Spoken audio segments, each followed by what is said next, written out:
வரான்னு எனக்கு தெரியாது. அவர் எங்கிருந்து வரான்னு எனக்கு தெரியாது. அவர் எந்த திசையிலிருந்து வராரு எனக்கு தெரியாது. அவர் எங்க பிறந்தாருன்னு எனக்கு தெரியாது. அவர் இப்ப எப்படி காய்ச்சல் எனக்கு தெரியாது. பெரும்பாடு ஒரு மனவர்த்தம் குழப்பதாங்க சுழந்து மனசுக்குள்ள.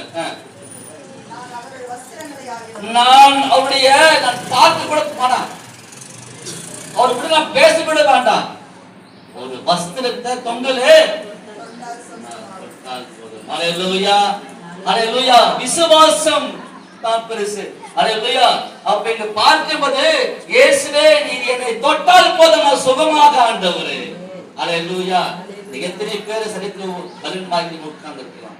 நான் கட்டளை தொடுகிறேன், நிச்சயமா தேவன் தொடுவார். அல்லேலூயா, அல்லேலூயா. நீ தொட்டால் போதும் ஆண்டவரே நான் சுகமாகுவேன். நீ சொன்னால் போதும் என் வேலைக்காரன் என்ன பண்ணுவான், சுஸ்தமாகுவான். ஆனா நீ பார்த்தால் போதும் என் வீட்டுக்கு